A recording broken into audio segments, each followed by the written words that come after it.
changing, we're flying high, creating a complaint-free world. No more complaining people. Their lives are changing, we're flying high, creating a complaint-free world. No more. Recently, my daughter and I were having a conversation, and we were coming at the same thing from two different perspectives. For those of you who are members, like I know there are a number of you here with us right now, and those of you who will watch this later who are members of the Complaint Free Life Inner Circle, Wednesday mornings at 11 a.m., we do a special talk for the members of the Complaint Free Life Inner Circle exclusively. And my daughter, Leah, is so steeped in, what we talk about and what I teach that she fills in for me. And I get tremendous comments about how great she does.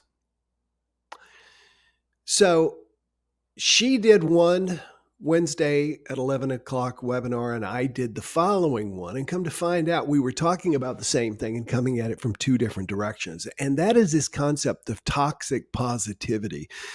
Now, my take was that you really can't be too positive. And there's been a study that has been done recently that has shown that the normal things that people want to say to when someone is going through a tragedy in their life can actually make that person feel worse. We've heard people say this before, and now it's actually been studied and proven. And there is such a thing as toxic positivity. So I changed my mind basically once I began to fully understand this concept. And this is something that a lot of inspirational speakers are accused of.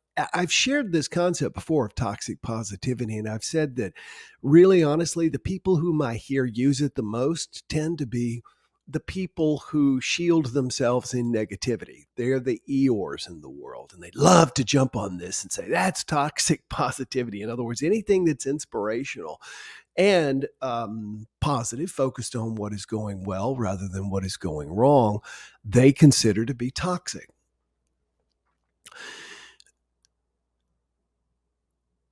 Those of you who know my story of the complaint-free movement, et cetera, that I was actually a minister at a small church. And prior to that, I went through 10 years of training. I had 2 years of college level Bible, et cetera, lots and lots of home study courses.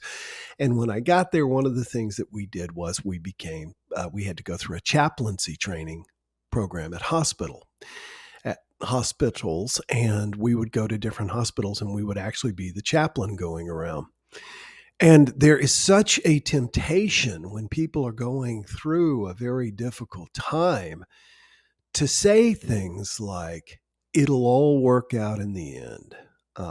Here's one that I even knew was wrong.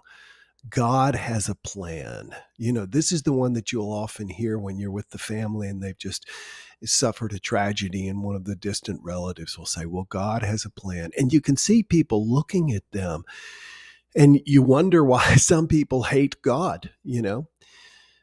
I forget who I read it. It was some famous person. They had a puppy and the puppy died, and their grandparents said, oh, God has a plan. And they said, well, then that was it for God, for them. So it has been actually proven that saying these things like, it'll all work out, it's for the best, you'll be the better person for it, God has a plan, don't worry, be happy, all of these little Band-Aids on people's trauma, they have shown are truly toxic to that person. I don't mean they poison. What I mean is that in their hurting and trying to heal hearts, when we tell them these little plaudits to try and these little aphorisms, these little bromides, there we go. My attempt at synonyms this morning. When we do that, it does not make the people feel better. It makes them feel worse because it's trauma shaming. A person is in the middle of a trauma, and we are subtly shaming them because we're not allowing them to simply feel what human beings need to feel. I was guilty of this, and I have been guilty of this with my friends. When someone is going through a real challenge and you want to help them, you say, buck up, it'll all work out great, et cetera, et cetera, et cetera. And we do this because we don't really know what to say. And I'm going to type here the magic words. I'm going to type it right here.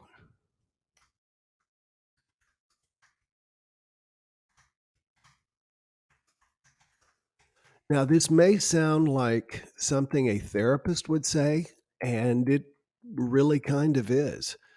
Here we go. What we want to say is, it makes sense you'd feel that way. It makes sense you'd feel that way. Have you noticed that some of the best therapists first ask you how you're feeling, and when you tell them, and they want to know the circumstances surrounding you, and then they say, it makes sense you'd feel that way.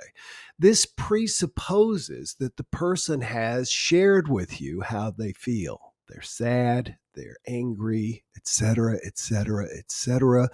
And this is, some people might look at this and say that you're indulging their negative emotion. No, you're not. You're acknowledging their negative emotion. That's all you're doing. And you're creating a safe space for them to have that negative emotion. Emotions, feelings are not wrong. The problem we get into is when we try to make our feelings and emotions wrong. And that's what toxic positivity comes across as. Simply to say, it makes sense that you'd feel that way, or anybody would feel that way. Some of the phrases, I was making notes here. I didn't bring the right journal in this with me this morning, but I've noticed that something that's similar too is just saying, if somebody's telling you something that's obviously upsetting to them, just saying, it's a drag. It's not getting totally into this, and this is not complaining. People sometimes are going through something very difficult and they need to share it. All right. Complaining is if they share it with you every single day with a how dare this happen to me tone of voice, or they share it with you and then go share it with somebody else just to get attention, etc. But if the person is really trying to process something, just acknowledging how this person feels and understanding how they feel. It's not about making them feel worse. It's also not about making them feel better. It's simply being in that space with the other person. I once heard a person say that love is simply being in the same space as another person.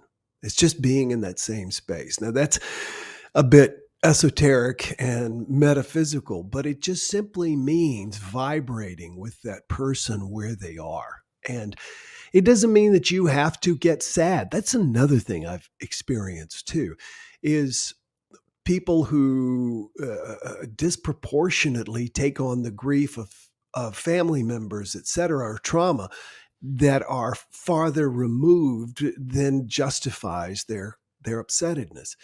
And this, again, is an attempt to bond with the other person. Again, nothing wrong with that. It's just what people do. The more important, and I notice here Dave says, say it's a bummer, something like that. Yeah, drag, bummer, etc. The key thing is not to presuppose how the person feels. Somebody tells you, and this happens to me. I'll say, my flight got delayed for an hour. I'm making this up on the spot. My flight got delayed for an hour. Oh man, that must have made you angry. Not at all. Flights get delayed. I would often rather have a flight delayed than not, because in most cases they're trying to fix something and I want to make sure the plane is in good condition. I took flying lessons for years, and you've got to make sure the plane is in good condition. Step number one. So we don't want to presuppose what somebody is thinking or somebody is feeling. It's perfectly okay to say, how's it feeling? Or how do you feel? Et cetera, et cetera, et cetera. And then we want to just say, I get it. I understand. There's another one that is, I think, more dominant. I saw it in some movies, is I feel you. When someone is talking about what's going on, I feel you. I get it. I understand. The I get it comes from Landmark Forum. That's one of the ways they say that it's best to relate to other people, is simply to say, man, I get it. When they tell you that something is upsetting to them. The other key thing that I really always want to bring this back to, and this is what I was thinking about this morning when I was having my coffee, is that we want to do this with ourselves. We want to do this with ourselves. As I said earlier, we don't get into trouble with our feelings. We get into trouble by compressing, denying, and saying we shouldn't have our feelings, or overindulging them and going, yeah, that's right, so that we're surrounded by depression kitty. We want to simply acknowledge how we're feeling. I feel sad. Well, it makes sense you'd feel sad or whatever. One of the things that I've learned recently is, it seems silly, but happiness needs to be prompted every bit as much as sadness. Here's what I mean. We think that if we take away all the negativity and all the lack and all the challenges in our lives, we'll just be happy all the time. Happiness is prompted. Like right now, I'm super happy. You know why? Because I'm flying out tomorrow to speak in Savannah, Georgia, and then I'm going to see my daughter for 2 days, and we're going to have an early Thanksgiving together. And I'm super happy about that. It's prompting. It's something to look forward to. And that's why we always need something to look forward to. The key when you're dealing with yourself and with other people who are struggling with something is to acknowledge the feelings, and then to say to yourself and or the other person, it makes sense how you'd feel that way.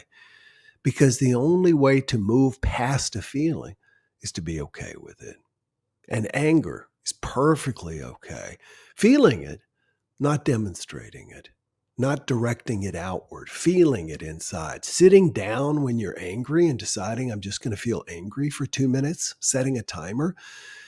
It's amazing how it can help it dissipate through you. No more complaining people. Their lives are changing. We're flying high, creating a complaint-free